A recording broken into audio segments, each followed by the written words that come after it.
Lawrence Bishnoi एक ऐसा नाम जो आज पूरे देश में अपराध, गैंगस्टर नेटवर्क और हाई प्रोफाइल मर्डर केसों से जुड़ा हुआ है।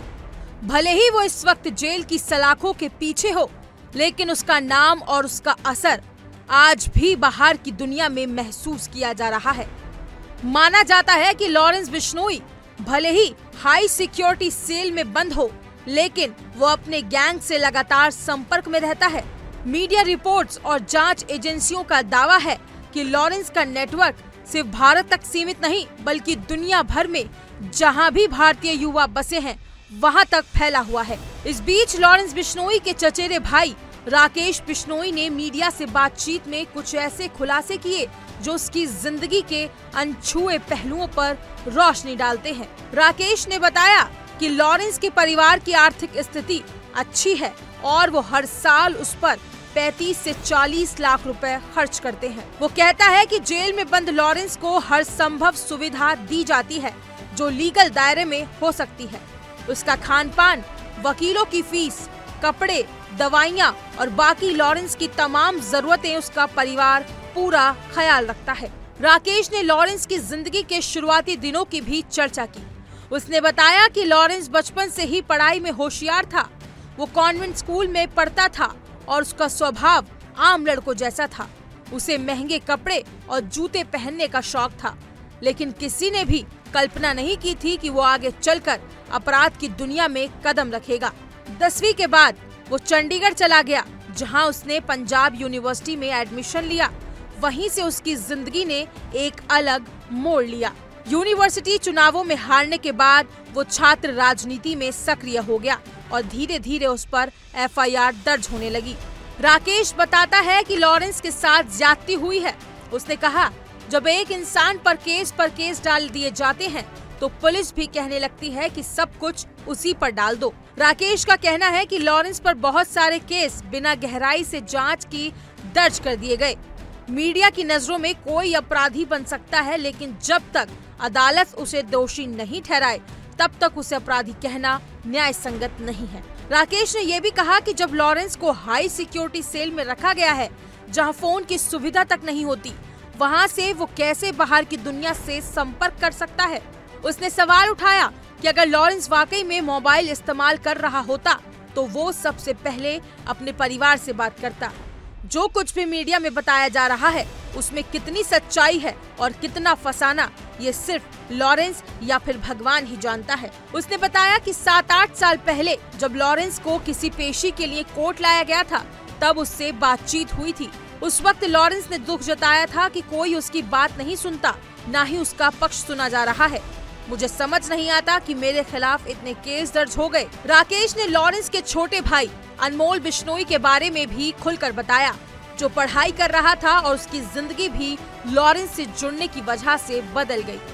उसे सिर्फ इस बात की सजा मिली कि वो लॉरेंस का भाई है। अनमोल बिश्नोई पर भी कई केस दर्ज हुए, फिर वो जमानत पर बाहर आया, लेकिन पुलिस की लगातार पूछताछ और परेशानियों के चलते वो भी घर छोड़कर चला गया और आज तक वापस नहीं आया। ये एक चक्र है जिसमें पूरा परिवार फंसता चला गया। राकेश ने ये भी साफ किया कि उनका गांव पिछड़ा नहीं है।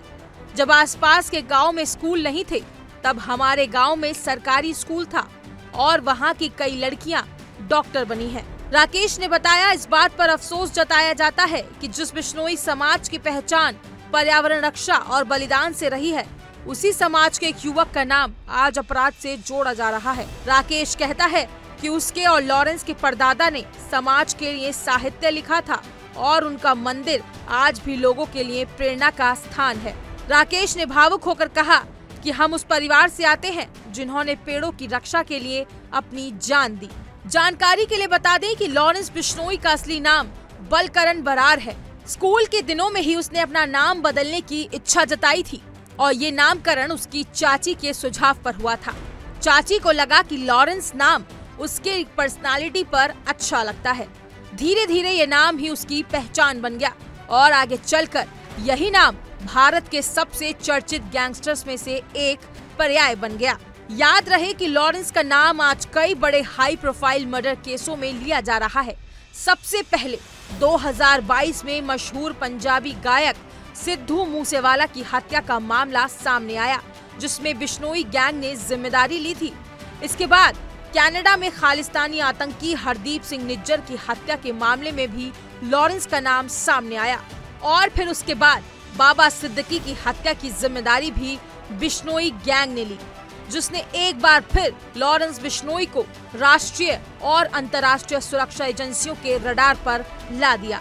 इसके बाद से कई व्यापारियों को धमकियां, रंगदारी मांगना और जान से मारने की धमकी जैसे कई मामलों में लॉरेंस का नाम आता रहा है। जुर्म और अपराध की दुनिया के अलावा गैंगस्टर लॉरेंस की कहानी में एक लव स्टोरी भी छिपी हुई है। बताया जाता है कि 2008 में जब लॉरेंस 10वीं कक्षा में पढ़ता था, तब उसे अपनी ही क्लास की लड़की काजल से प्यार हो गया था।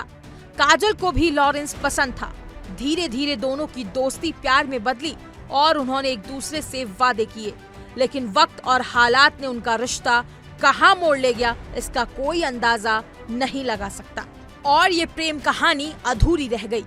जैसे लॉरेंस की जिंदगी खुद कई सवालों और रहस्यों में उलझी हुई है। आज लॉरेंस बिश्नोई देश के सबसे हाई सिक्योरिटी जेल में बंद है और उस पर दर्ज केसों की संख्या दिन पर दिन बढ़ती जा रही है, लेकिन उसका परिवार अब भी उसे निर्दोष मानता है और समाज का एक तबका ये मानता है कि उसकी छवि को मीडिया और पुलिस ने मिलकर गैंगस्टर के तौर पर उभारा है।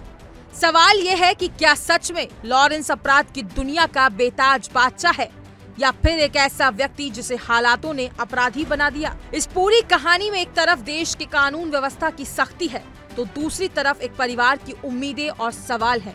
लॉरेंस बिश्नोई आज भले ही सलाखों के पीछे है, लेकिन उससे जुड़ी कहानियां, विवाद और जांचें अभी भी जारी है और जब तक सच पूरी तरह सामने नहीं आता, तब तक ये कहानी अधूरी ही रहेगी।